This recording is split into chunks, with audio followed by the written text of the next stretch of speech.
In the quiet hours between 24-hour surgical shifts at Johns Hopkins Hospital, a recurring nightmare haunted my sleep.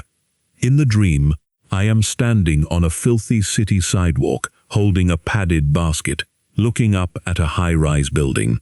Every few seconds, an egg comes hurtling down from above.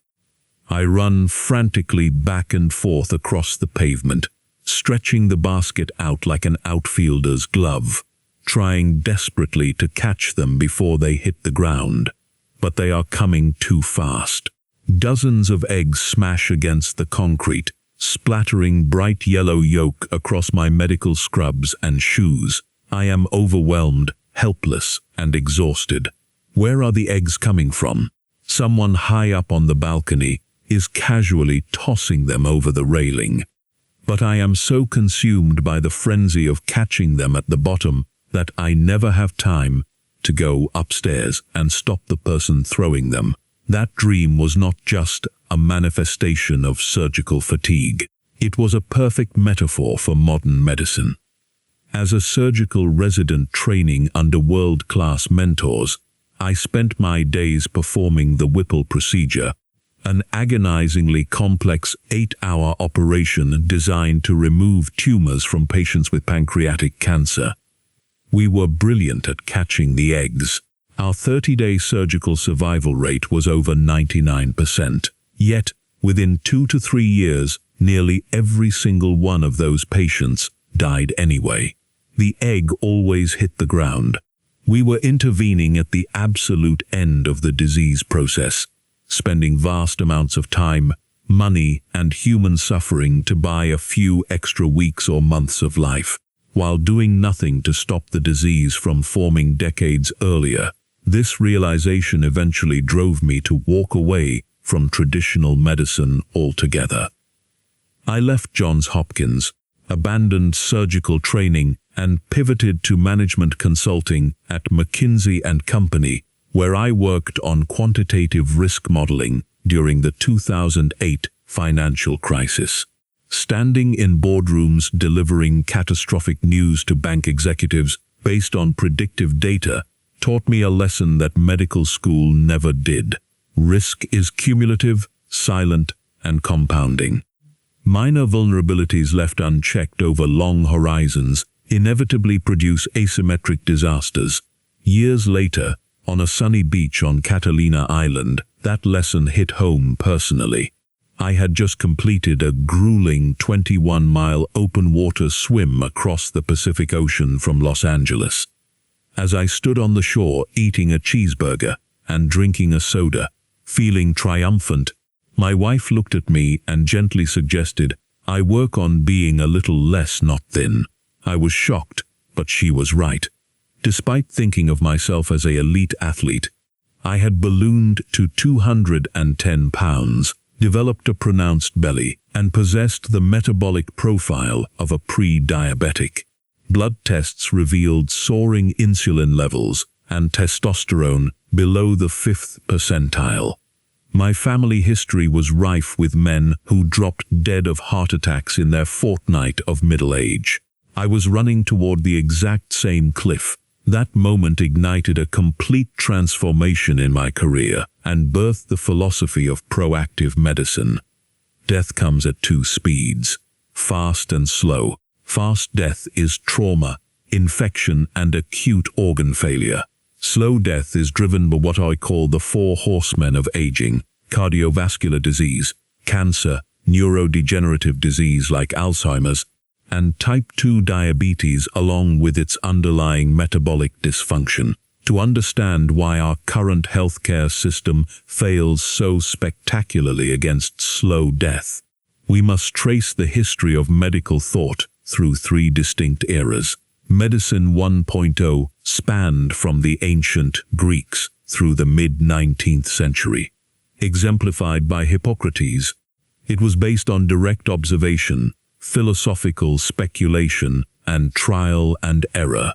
While Hippocrates correctly posited that diseases had natural rather than supernatural causes, Medicine 1.0 lacked any scientific method, Treatments ranged from helpful ideas like exercise to lethal practices like bloodletting, trepanation, and rubbing mercury on open sores.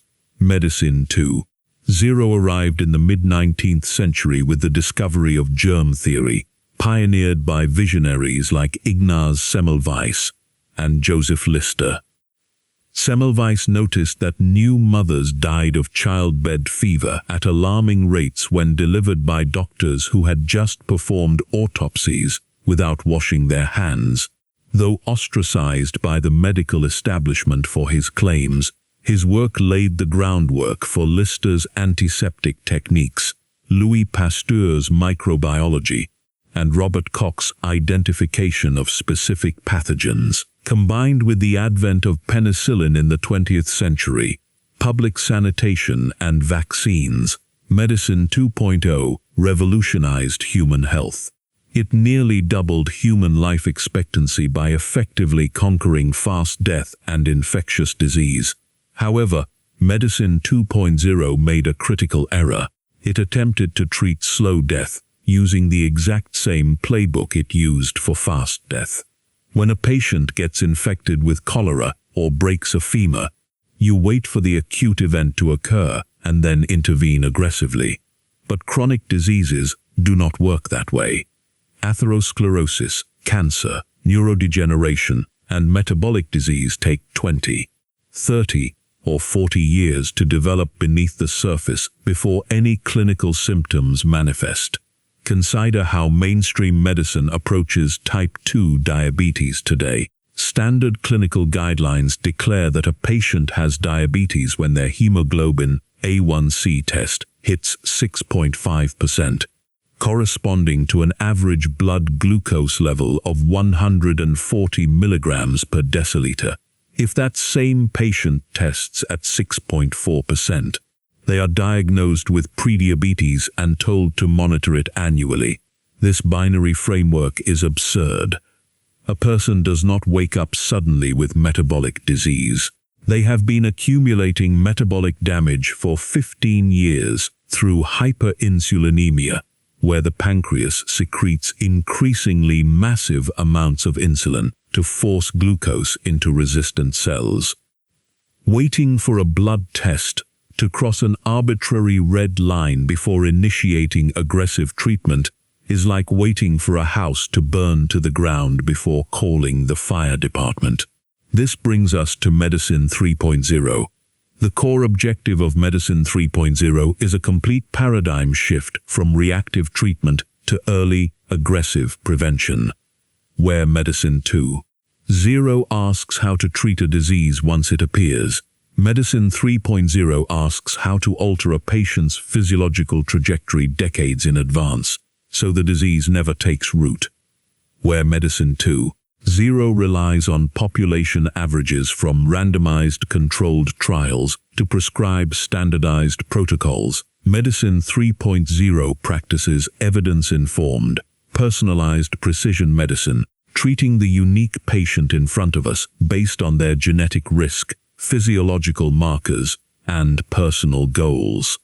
Where Medicine 2.0 is obsessively focused on extending lifespan, the total number of years lived, Medicine 3.0 prioritizes Healthspan, which is the period of life spent free from chronic disease, frailty, and cognitive decline.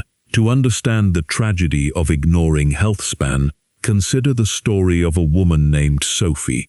In her youth, Sophie was a vibrant, athletic woman who spent her days golfing and cultivating a magnificent garden. But in her early 70s, she slipped on a patch of wet grass while gardening and tore her shoulder. The resulting pain halted her physical activity. Cut off from her passions, she fell into depression, lost muscle mass, and underwent a steep physical decline. Within a few years, her physical frailty gave way to cognitive deterioration and dementia. She spent her final decade bedridden, in severe pain, unable to recognize her family, before dying of a respiratory infection at age 83. At her memorial service, relatives called her death a blessing because her suffering was over.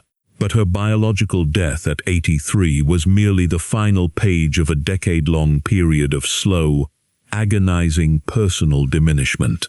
I call this period the marginal decade. Most people assume the marginal decade is an inevitable consequence of aging. They imagine a gentle, inevitable downward slope where physical and mental capacities slowly fade away. In reality, modern medicine 2.0 frequently extends lifespan at the direct expense of healthspan. It deploys high-tech interventions to keep a failing body alive after cognitive and physical capacities have dropped to 25% of peak function. It flattens the end of the life curve into a long, drawn-out period of chronic suffering. Our goal in Medicine 3.0 is to square the longevity curve. We want to maintain optimal physical strength, cardiorespiratory fitness, executive cognitive function, and emotional vitality well into our 70s, 80s, and 90s. When death finally comes, the decline should be brief and steep, rather than a decades-long lingering decay. We want to convert the marginal decade into a bonus decade. To accomplish this, we must examine the extraordinary individuals who have already achieved this feat naturally. Centenarians, people who live to 100 and beyond, are statistical anomalies. There are roughly 100,000 centenarians in the United States today, representing just 0.03% of the population. Supercentenarians, those who reach age 110, are rarer still. There are only about 300 in the entire world at any given time. Popular culture loves to sensationalize the habits of extreme outliers. Richard Overton, who lived to 112, credited his longevity to cigars and a daily splash of bourbon in his coffee. Jeanne Calment, the French woman who holds the verified record for human longevity at age 122, smoked cigarettes until she was 117 and consumed a pound of chocolate a week. Researchers like Nir Barzilai at the Albert Einstein College of Medicine have studied large cohorts of Ashkenazi Jewish centenarians and discovered something fascinating. As a group, centenarians are no more health conscious than the general population. Many smoked heavily, drank alcohol regularly, ate poor diets, and rarely exercised. Furthermore, Thomas Perls, director of the New England Centenarian Study, discovered that centenarians do not avoid the four horsemen altogether. Rather, they experience a dramatic phase shift in time. A typical person in the general population experiences their first cardiovascular event or cancer diagnosis in their 60s or 70s. Centenarians delay the onset of these same diseases by 2 to 3 decades, often remaining completely free of chronic disease until age 90 or 95. When they do fall ill, their period of morbidity is extremely compressed. Why? Centenarians are the winners of a genetic lottery. They possess protective genetic variants, such as specific alterations in the APOE gene or CETP gene, that confer intrinsic resilience against cellular damage, inflammation, and lipid toxicity. Their genes allow them to engage in unhealthy behaviors without suffering the normal physiological consequences. However, unless you happen to have centenarian parents or siblings, relying on genetic luck is a losing strategy. The central premise of Medicine 3.0 is that we can intentionally engineer the exact same physical traits and disease delay that centenarians obtain naturally. We can recreate the centenarian phenotype without possessing their genotype. To do this, we must systematically dismantle the drivers of each of the four horsemen. The first horseman, and the foundation upon which the other three thrive, is metabolic dysfunction, leading to type 2 diabetes and non-alcoholic fatty liver disease. Metabolism is the process by which the body extracts energy from nutrients and allocates it throughout our tissues. In a healthy state, when we consume carbohydrates, they are broken down into glucose, entering the bloodstream. The pancreas responds by secreting insulin, a key hormone that signals muscle, liver, and fat tissues to absorb glucose for energy or storage. However, in our modern environment of abundant calories and sedentary lifestyles, our storage capacity becomes overwhelmed. Muscle tissue, which is the primary sink for glucose, becomes saturated. Excess energy is forced into the liver and subcutaneous fat stores. Once subcutaneous fat reaches its threshold, fat begins spilling over into places it does not belong, around internal organs, inside the liver, and surrounding the heart. This is visceral fat, and it is highly inflammatory. As tissues become stuffed with excess fuel, they become resistant to insulin's signal. In response, the pancreas secretes even more insulin to keep blood glucose levels within normal limits.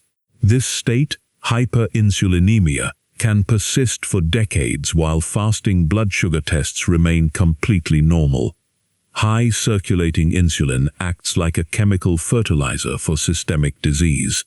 It damages the delicate lining of blood vessels, drives sodium retention leading to high blood pressure, promotes cellular proliferation that feeds cancer, and impairs the brain's ability to clear metabolic waste. Eventually, the pancreas burns out, blood sugar spikes, and the patient is diagnosed with type 2 diabetes. But the damage was done long before that diagnosis. To combat metabolic dysfunction, we must look beyond standard fasting glucose tests. We must measure fasting insulin, uric acid, lipid markers, and liver enzymes like ALT and AST, which indicate early fat accumulation in the liver. A highly practical tool for real-time metabolic feedback is the continuous glucose monitor, or CGM. By wearing a small sensor on the back of the arm, a person can observe how specific foods, sleep deprivation, stress, and exercise impact their blood sugar in real time. The goal is to minimize massive glucose spikes and rapid crashes, maintain low glycemic variability, and keep average insulin levels exceptionally low. The second horseman is cardiovascular disease, the single deadliest killer on the planet. Every year, heart attacks and strokes claim more lives than all forms of cancer combined. Yet, cardiovascular disease is almost entirely preventable if addressed early and aggressively. Mainstream medicine evaluates heart disease risk using basic cholesterol panels that measure total cholesterol, HDL, and LDL cholesterol. It then inputs these numbers into 10-year risk calculators. If your 10-year risk of a heart attack is deemed low, you are sent home with no action required. This approach is fundamentally flawed because atherosclerosis, the buildup of fatty plaques inside artery walls, is a cumulative, lifelong disease process. A 10-year horizon is entirely useless for a 30 or 40-year-old. To understand atherosclerosis, we must look at the actual mechanism of plaque formation. Cholesterol is a lipid, meaning it is fat-soluble and cannot float freely in water-based blood. To travel through the bloodstream, cholesterol and triglycerides must be packaged inside spherical transport vehicles called lipoproteins. These lipoproteins are wrapped in specific proteins that act as address tags. The most important of these proteins is apolipoprotein B, or ApoB. Every single particle capable of causing atherosclerosis, including low-density lipoprotein, very low-density lipoprotein, and intermediate-density lipoprotein, carries exactly one ApoB molecule on its surface. Atherosclerosis begins when an ApoB particle penetrates the delicate inner lining of an artery, known as the endothelium, and becomes trapped in the subendothelial space. Once inside the artery wall, the particle undergoes oxidation, triggering an immune response. Macrophages rush in to devour the oxidized lipid, swelling into toxic foam cells. This induces chronic inflammation, attracting more immune cells, calcifying over time, and forming an unstable plaque. If that plaque ruptures, a blood clot forms instantaneously, blocking blood flow to the heart muscle or brain, causing a heart attack or stroke. Therefore, the driver of atherosclerosis is not simply the concentration of cholesterol contained inside the particles, LDL-C, but the total particle number traversing the arterial wall, which is measured directly by ApoB. You can have a normal LDL cholesterol level, but if those lipids are packaged into a massive quantity of small, dense ApoB particles, your disease risk remains sky-high. Another lethal genetically determined variant of ApoB is lipoprotein A, pronounced Lp(a). Lipoprotein A contains an additional protein tail that makes it exceptionally sticky and prone to causing blood clots. Roughly 20% of the global population inherits high levels of lipoprotein A, yet most doctors never test for it.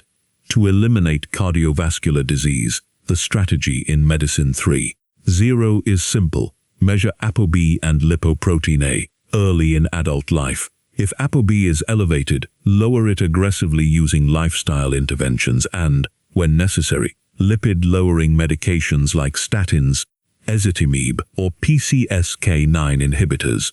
By driving ApoB down to levels typically seen in infants, around 20 to 40 milligrams per deciliter, we can starve the atherosclerotic process of its primary fuel, effectively halting plaque accumulation over a lifetime. Furthermore, we must rigorously manage endothelial health by maintaining optimal blood pressure, ideally keeping systolic pressure below 120 and diastolic below 80. The third horseman is cancer, the runaway cell. Unlike cardiovascular disease, which is driven by a single dominant structural mechanism, cancer is an extraordinarily complex, chaotic family of diseases characterized by uncontrolled cellular growth, mutation, and tissue invasion. Decades after the declaration of the war on cancer, our progress against advanced metastatic solid tumors remains disappointing. While therapies like chemotherapy, radiation, and immunotherapy have saved many lives, the fundamental truth remains. Once cancer metastasized to distant organs, late-stage curative interventions succeed in only a minority of cases. The key to surviving cancer is preventing its formation and detecting it at its earliest stages, when it is localized and surgically curable. Cancer development is driven by a combination of somatic genetic mutations and a supportive cellular environment. While we cannot control every DNA replication error, we can control the metabolic environment that fuels tumor proliferation. Cancer cells require immense energy to divide rapidly. In the 1920s, Nobel laureate Otto Warburg discovered that cancer cells preferentially consume vast quantities of glucose through anaerobic fermentation, a phenomenon known as the Warburg effect. High systemic levels of insulin and insulin-like growth factor 1, or IGF-1, act as potent growth signals for mutated cells. Elevated insulin activates cellular pathways, such as the mTOR pathway, that inhibit natural cellular repair mechanisms and stimulate tissue growth. By optimizing metabolic health, reversing insulin resistance, and keeping systemic inflammation low, we remove the high-energy fuel supply that aggressive tumors exploit. Equally critical is early detection. Medicine 2.0 recommends colonoscopies starting at age 45 and mammograms at 40.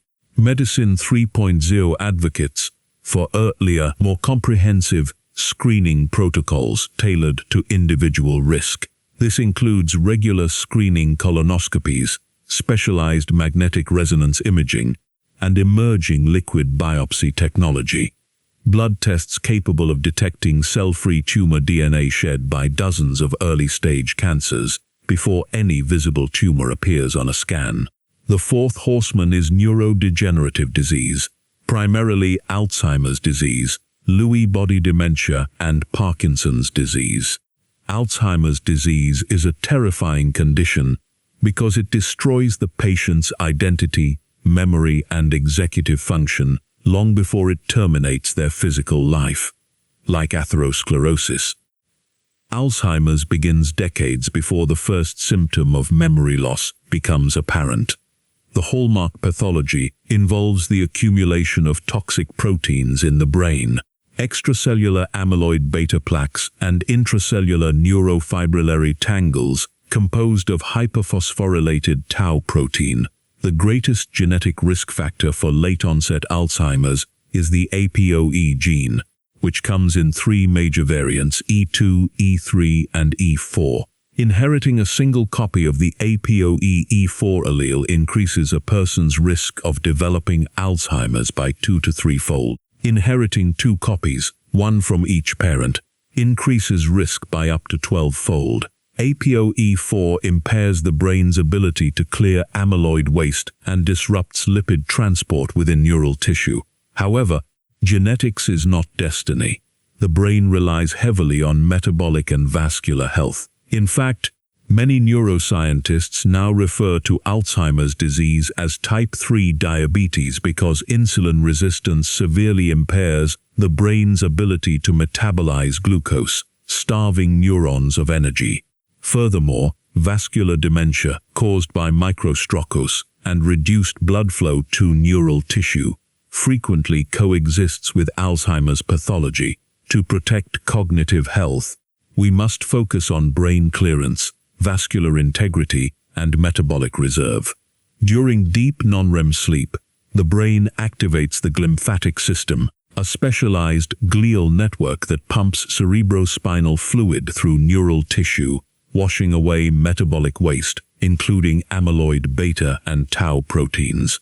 Chronic sleep deprivation disables this self-cleaning mechanism, allowing toxic proteins to accumulate. To lower neurodegenerative risk, individuals should determine their APOE status early, maintain low systemic inflammation, optimize vascular and metabolic health, prioritize high-quality sleep, and continuously build cognitive reserve through lifelong learning, complex mental tasks, and deep social engagement.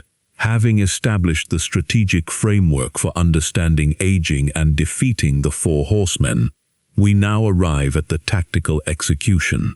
How do we put Medicine 3.0 into practice every day?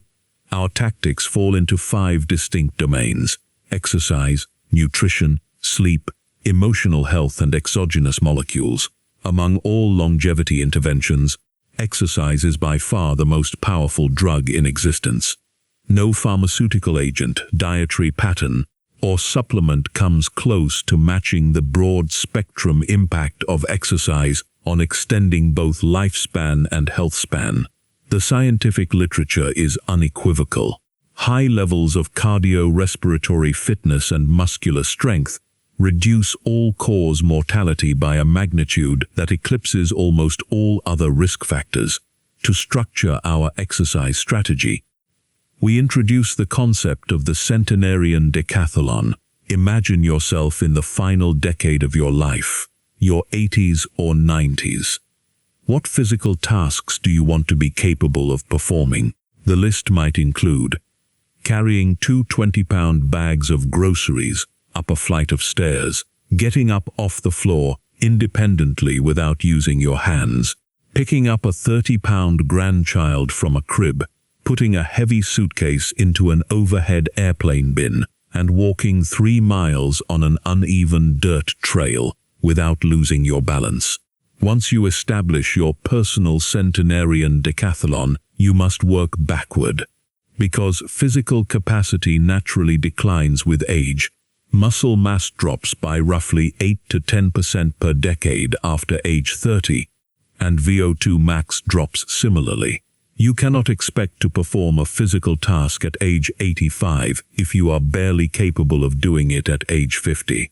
You must build an enormous structural surplus of strength, aerobic capacity, and movement stability in midlife to cushion against natural age-related decline. The exercise framework rests on 4 essential pillars: Zone 2 aerobic endurance, VO2 max peak aerobic capacity, muscular strength and movement stability. Pillar 1 is Zone 2 training. Zone 2 is low-intensity, steady-state aerobic exercise, where your body relies almost exclusively on fat oxidation and mitochondrial respiration for fuel, producing minimal blood lactate.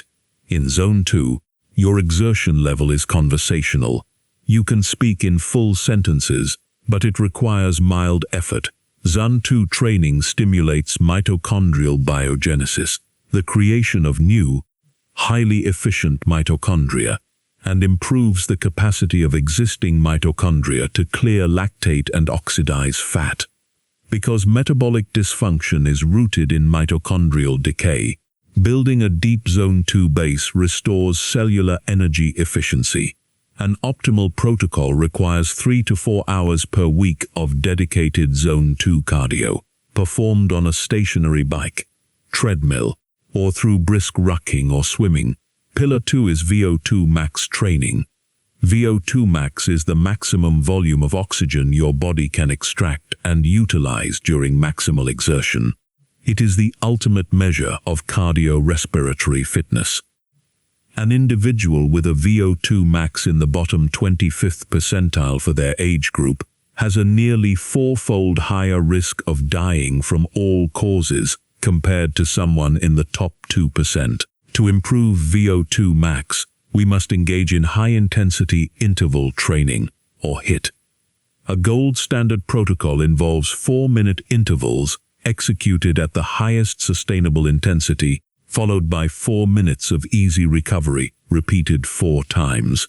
Incorporating one dedicated VO2 max session per week produces dramatic improvements in peak aerobic output and cardiovascular resilience.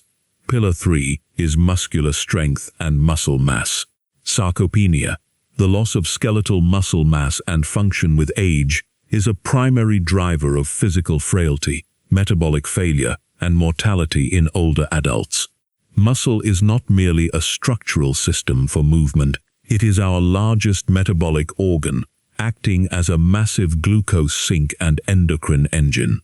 Strength training must focus on fundamental human movement patterns: pushing, pulling, hinging at the hips, squatting, and carrying heavy loads. Special emphasis must be placed on grip strength and eccentric strength, the ability to control heavy loads under tension while muscles are lengthening. Low grip strength is highly correlated with all-cause mortality and cognitive decline.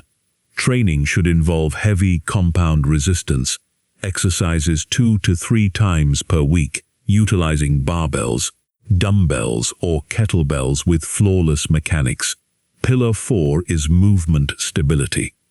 Without stability, strength training leads to injury, and cardiovascular training leads to joint breakdown.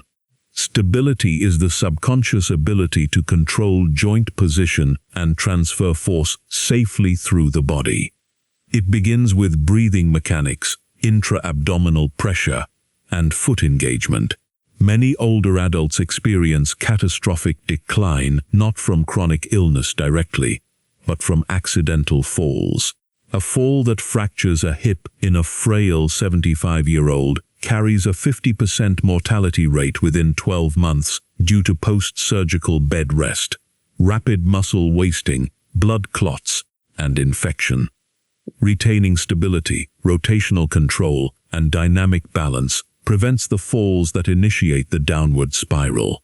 Our second tactical domain is nutrition. Few topics in health generate as much dogmatic argument as diet.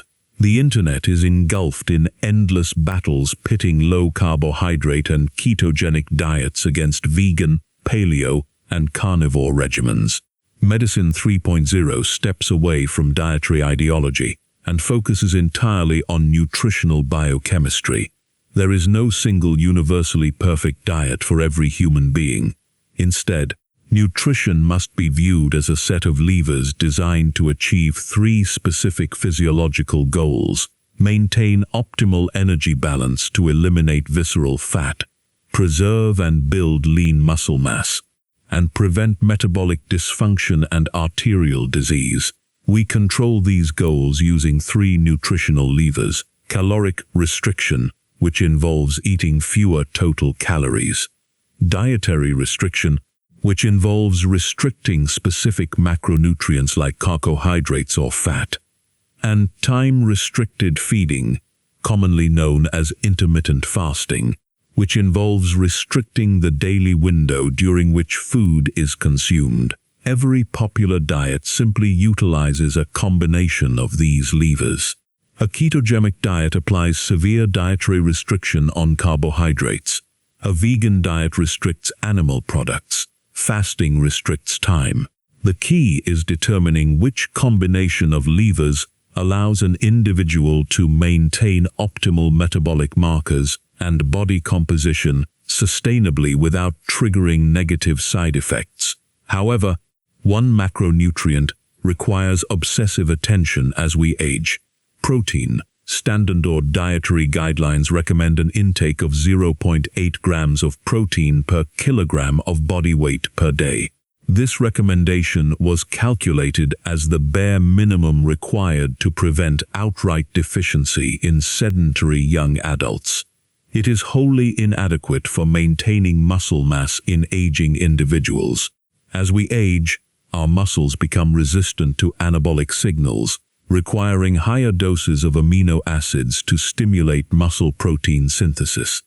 To maintain muscle mass and prevent sarcopenia, individuals should consume between 1.6 and 2.2 grams of protein per kilogram of body weight per day, or roughly 1 gram per pound of target body weight. This protein should be distributed evenly across 3 to 4 meals per day, with each meal containing at least 3 grams of the essential amino acid leucine, which acts as the chemical trigger for muscle repair. Excellent sources include high-quality animal proteins, wild seafood, eggs, and targeted protein supplements like whey isolate. Our third tactical domain is sleep. For decades, modern culture celebrated sleep deprivation as a badge of honor. As a surgical resident, I routinely worked 36 hours without rest, consuming massive quantities of coffee and believing that sleep was a luxury for the weak. I was profoundly wrong. Chronic sleep deprivation is an absolute physiological toxin.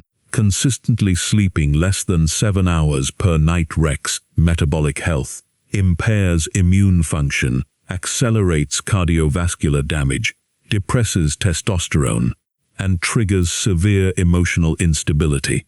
A single night of poor sleep induces acute insulin resistance equivalent to aging several years overnight. Sleep architecture is composed of 2 primary alternating phases: REM sleep and non-REM sleep. REM sleep is critical for emotional regulation, memory consolidation, and creative problem solving.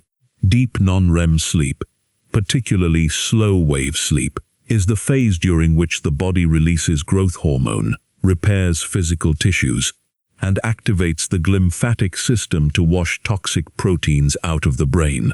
To optimize sleep, we must construct a rigorous sleep hygiene protocol. First, maintain absolute consistency in sleep and wake times 7 days a week to anchor your circadian rhythm. Second, optimize your environment. Keep the bedroom pitch black, silent, and cool, ideally between 65 and 68 degrees Fahrenheit, as body temperature must drop to initiate deep sleep. Third, eliminate blue light from digital screens for at least 1 to 2 hours before bed, as short wavelength light suppresses melatonin release from the pineal gland. Fourth, avoid alcohol and food within 3 hours of bedtime. While alcohol acts as a sedative, it destroys sleep architecture, fragments sleep cycles, and completely suppresses REM sleep. Our fourth tactical domain, and the foundation upon which all physical health depends, is emotional health. During my journey toward physical longevity, I spent years obsessively tracking my blood markers, analyzing my exercise output, optimizing my diet and measuring my sleep metrics. Yet, beneath the surface, I was deeply unhappy. I was prone to sudden outbursts of rage, consumed by perfectionism, emotionally detached from my family, and trapped in toxic patterns of self-criticism rooted in unaddressed childhood trauma. During an intense session with psychotherapist Esther Perel, she looked at me and asked a question that completely reoriented my life. Why would you want to live longer if you are so miserable to be around? Why put so much energy into extending your lifespan if you spend your life suffering emotionally? Her words struck me like a physical blow. Physical health without emotional health is a prison. What is the point of engineering a body capable of living to 100 if you have destroyed your relationships, alienated your children, and live in constant internal distress? Emotional suffering manifests physically. Chronic psychological stress elevates cortisol and sympathetic nervous system tone, increasing systemic inflammation, raising blood pressure, disrupting sleep, and promoting visceral fat storage. Improving emotional health requires the exact same deliberate, tactical work as physical training. It involves engaging in evidence-based therapeutic frameworks like dialectical behavior therapy, or DBT, to build distress tolerance, emotion regulation, and mindfulness. It requires learning to break automatic trauma responses, developing self-compassion, practicing radical honesty, and repairing damaged connections with loved ones. Longevity is meaningless without love, connection, and purpose. Finally, our fifth tactical domain involves exogenous molecules, targeted pharmaceuticals, hormones, and supplements. Medicine 3.0 does not reject pharmaceutical tools. Rather, it uses them proactively and intelligently, rather than as late-stage crutches.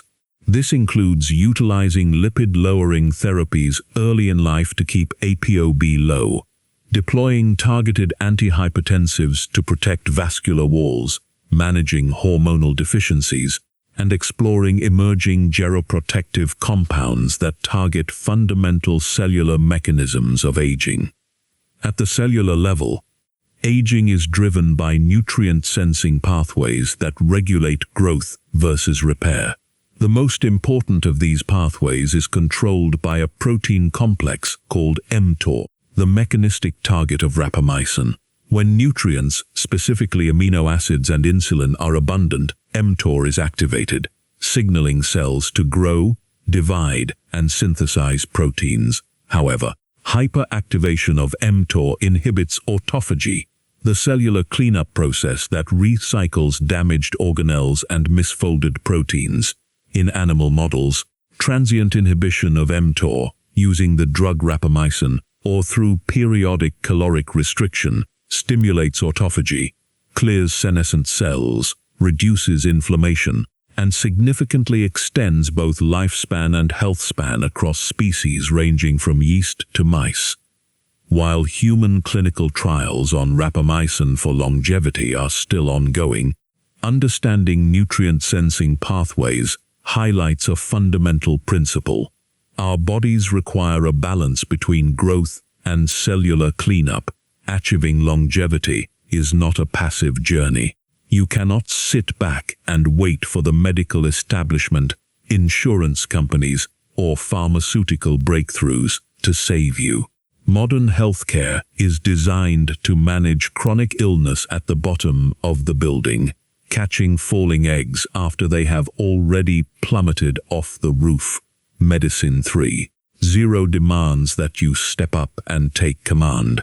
You are no longer a passive passenger on the ship, relying on a system that intervenes only when crisis strikes. You must become the captain of your own vessel. You must analyze your family history, measure your biomarkers decades before symptoms appear, build an immense reserve of physical strength and aerobic fitness, eliminate metabolic dysfunction, prioritize sleep, cultivate deep emotional peace, and adjust your course continuously. The trajectory of your life is far more malleable than you have been led to believe. By taking proactive, deliberate action today, you can rewrite your biological story, eliminate the slow decline of the marginal decade, square your longevity curve, and earn yourself decades of vibrant, fulfilling life.